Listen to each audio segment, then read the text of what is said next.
Ketika Anda mengajukan kredit rumah komersil, semakin banyak penghasilan Anda, bank akan semakin yakin dengan kemampuan bayar Anda dan tentu saja kreditnya akan semakin disetujui. Tapi nggak begitu kalau kita mengajukan kredit rumah subsidi. Karena untuk dapat subsidinya, ada batas maksimal penghasilannya. Kalau penghasilan Anda kegedean, kreditnya disetujui, tapi subsidinya nggak dapat. Lalu, berapa batas maksimal penghasilannya yang bisa dikasih subsidi untuk tahun 2022 ini? Do you wanna know? Well, I've been thinking about you, and I think I have to listen, because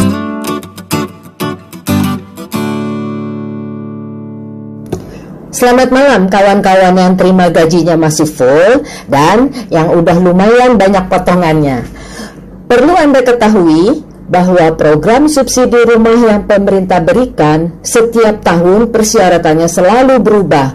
Di tahun 2022 ini persyaratan utamanya tetap sama, yaitu untuk masyarakat yang sudah butuh rumah. Yang udah butuh rumah maksudnya yang udah mau nikah ya, Bu? Enggak juga, yang masih jomblo juga bisa dapat subsidi kalau dia merasa sudah butuh rumah. Kalau ngejomblonya karena patah hati bisa nggak? Kalau dia merasa udah butuh rumah bisa. Kalau ngejomblonya karena emang niatnya mau ngejomblo terus bisa nggak? Bisa. Kalau ngejomblonya karena emang gak laku-laku bisa nggak? Stop ngebahas ngejomblonya. Ukuran udah butuh rumah atau belum bukan dilihat dari masih jomblo atau sudah menikah.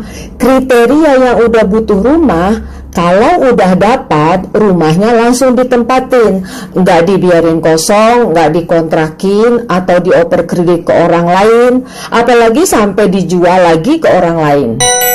Jadi pemerintah nggak ngurusin soal jomblonya. Mau ngejomblo terus ya silahkan nyapu dan ngepelin sendiri rumahnya.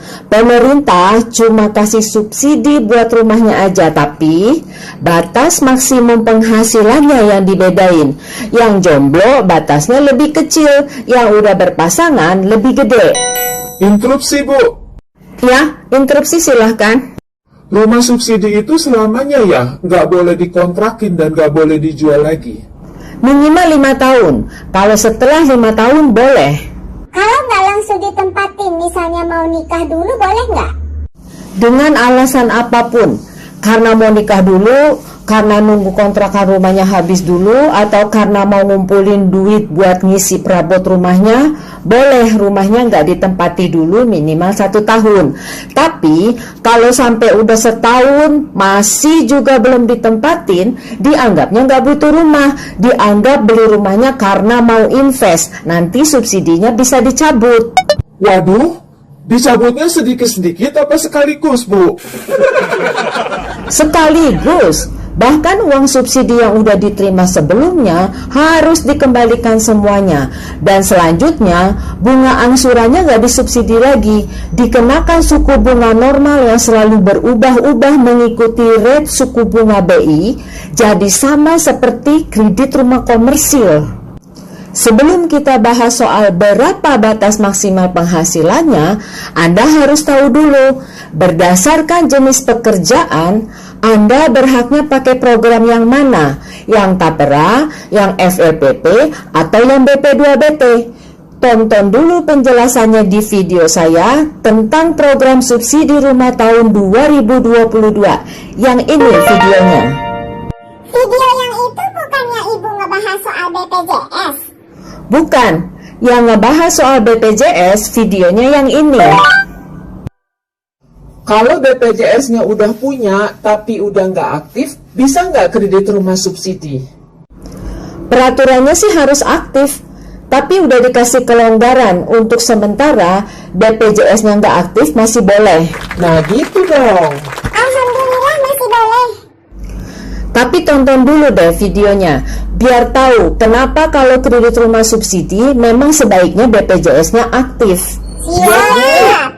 Udah nonton, Bu? Oke, soal batas maksimal penghasilannya dibagi 2 dulu kriterianya. Untuk penghasilan yang sudah berpasangan 8 juta maksimalnya. Untuk yang masih single 6 juta. Single apa jomblo, Bu? Yang single. Emang apa bedanya sih single sama jomblo? Beda. Single itu karena prinsip, kalau jomblo karena nasib. Kalau janda gimana? Masuk kriteria yang single apa yang berpasangan? Masuk yang single. Maksimalnya 6 juta. Tapi kalau janda punya anak 2 kan beban hidupnya udah sama dengan yang berpasangan. Masa masih dianggap single juga? Iya sih.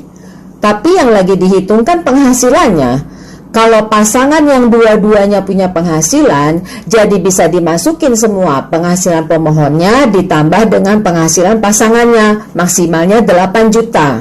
Kalau dia janda tapi penghasilannya lebih dari 6 juta, misalnya 10 juta per bulan gimana?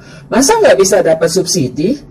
Karena penghasilannya gede, pemerintah nganggapnya dia sudah mampu, nggak perlu disubsidi lagi, jadi kredit rumahnya pakai yang komersil. Setelah kriterianya dibagi yang single dan yang berpasangan, lalu dibagi lagi dari jenis programnya. Begini pembagiannya. Penghasilan maksimal untuk yang program Tapera 8 juta. Untuk yang program FLPP, buat yang single 6 juta, buat yang berpasangan 8 juta. Untuk yang program BP2BT, yang single atau yang berpasangan dibuat sama, maksimalnya 6 juta. Gimana? Udah jelas? Belum. Yang mana yang belum jelas? Kenapa yang Tapera nggak dibagi 2? Yang single kok bisa 8 juta juga? Mungkin karena Tapera baru bisa untuk yang PNS, jadi dibuat sama rata aja, karena maksimal 8 juta itu sudah termasuk sama semua tunjangannya. Nanti kan di slip gajinya kelihatan. Kalau yang berpasangan udah pasti ada tunjangan istri atau tunjangan suaminya, dan kalau yang sudah punya anak juga ada tunjangan anaknya. Kalau yang masih single, paling yang ada tunjangan jabatannya aja. Jadi nggak usah repot-repot dibagi, dari slip gajinya udah otomatis kelihatan. Kalau yang FLPP, maksimalnya 8 juta untuk berdua. Penghasilan pemohonnya ditambah dengan penghasilan pasangannya. Kalau penghasilan pemohonnya aja udah 8 juta gimana? Berarti udah maksimal kan? Kalau setelah dikurangi dengan semua potongannya masih cukup dan bisa dapat plafon kredit full, alhamdulillah, jadi nggak harus nambah DP lagi.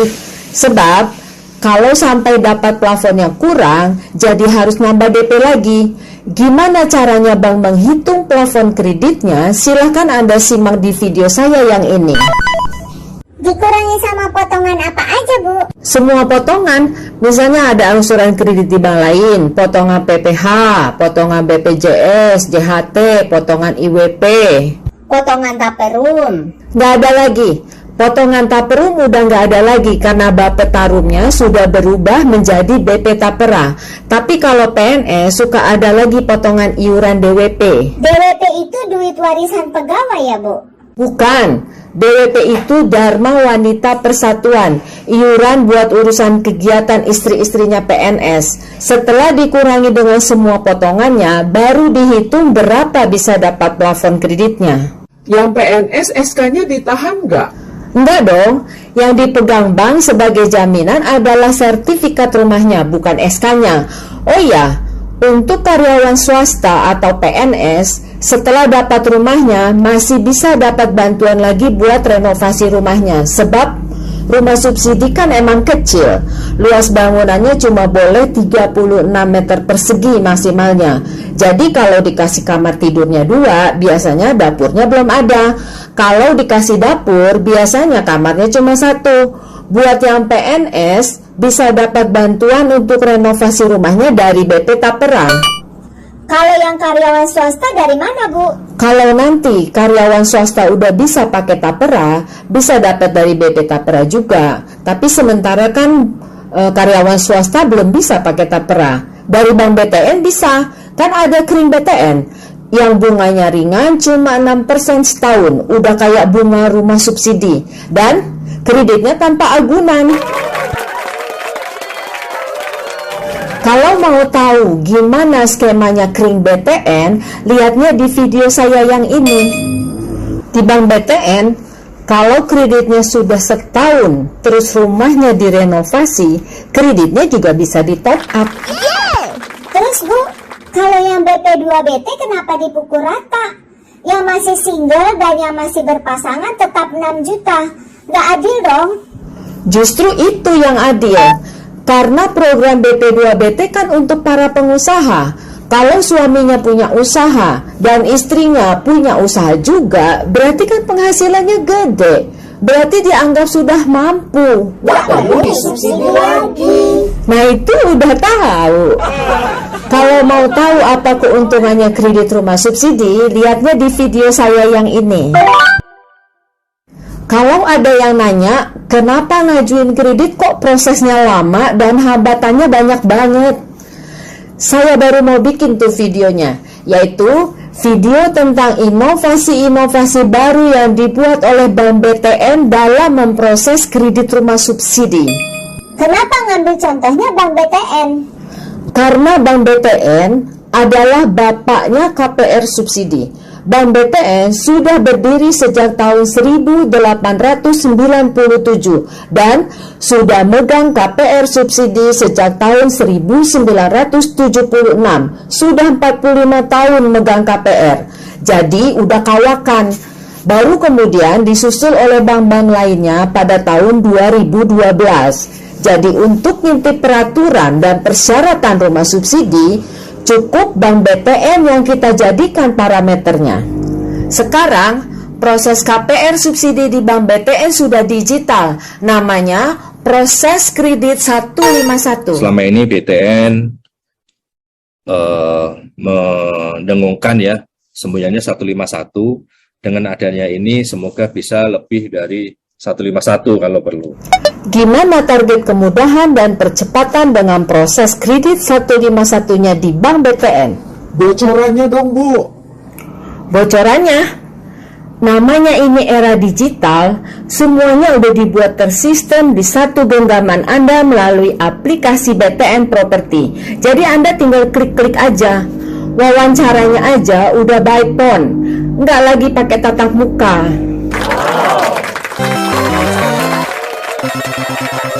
Udah sesuai dengan prokes di masa pandemi COVID. Kita jumpa lagi nanti di video saya yang akan membahas inovasi digitalisasi kredit rumah subsidi 151 di Bank BTN. Makanya jangan lupa subscribe supaya Anda mendapat pemberitahuannya ketika video saya ditayangkan. Salam sehat dari saya Mariati Wijayadi. The sun is up, it's a beautiful day. Jendela rumahmu. I can see it now, it's deep in your eyes. No way too deep, I what we feel inside. Baby, baby, now I know. Baby, baby, gotta go. There is so much love to give. Something's telling me it's right. When you came to me, oh I knew it's you, yeah, boy. The one to show me now and forever. No, you'll never be alone again. All day, oh yeah, all day. Please stay in my arms, boy. The one to show me if we're together. It don't matter if it rains. All day, oh yeah, all day. As long as you're in my arms, boy. Don't worry of tomorrow. For now, you're everything in my day. I love the way you like a song. You know my heart. Cause you know me, know my heart. You're everything in my day. I love the way you know my heart. Yeah, alright. The one to show me now and forever.